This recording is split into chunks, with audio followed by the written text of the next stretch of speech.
그러나 이제는 나보다 젊은 자들이 나를 비웃는구나. 그들의 아비들은 내가 보기에 내 양떼를 지키는 개 중에도 둘만하지 못한 자들이니라. 그들의 기력이 쇠잔하였으니 그들의 손의 힘이 내게 무슨 소용이 있으랴. 그들은 곧 궁핍과 기근으로 인하여 파리하며 캄캄하고 메마른 땅에서 마른 흙을 씹으며 떨기나무 가운데에서 짠나무를 꺾으며 뱃살이 뿌리로 먹을거리를 삼느니라. 우리가 그들에게 소리를 지름으로 도둑같이 사람들 가운데에서 쫓겨나서 침침한 골짜기와 흙구덩이와 바위 굴에서 살며 떨기나무 가운데에서 부르짖으며 가시나무 아래 모여 있느니라.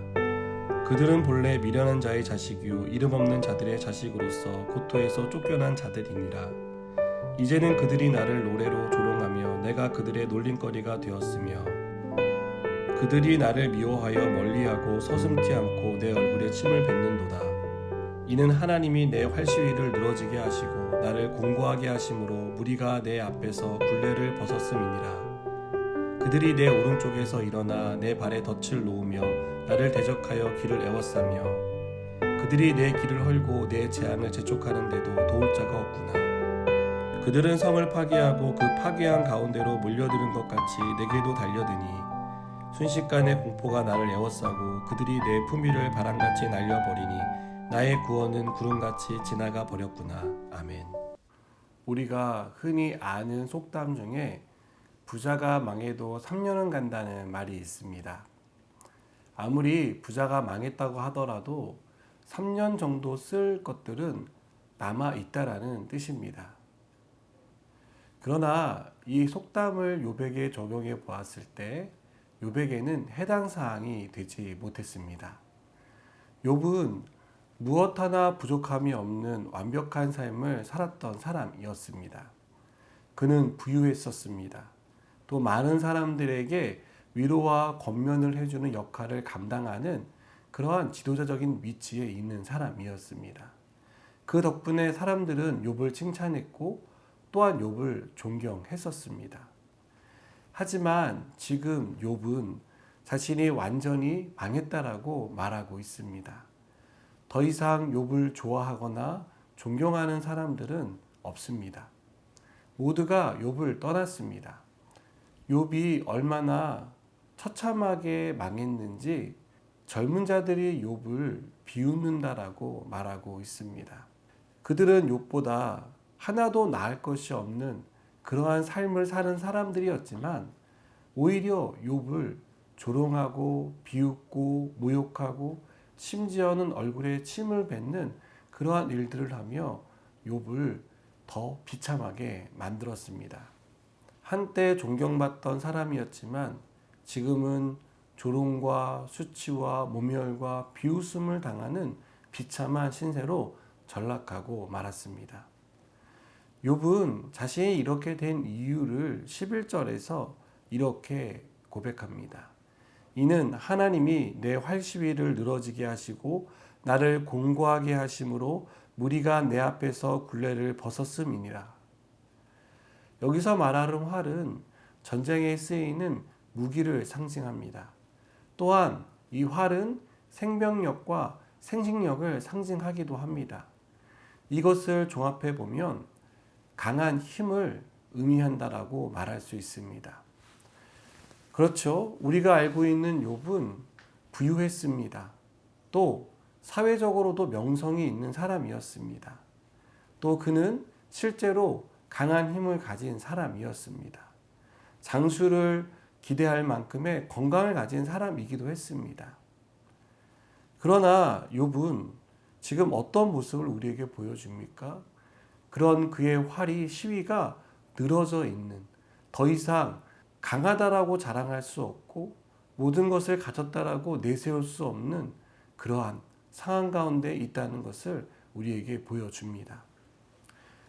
그 결과 욥은 말할 수 없는 모욕을 당했습니다. 사람들이 그를 비웃었습니다.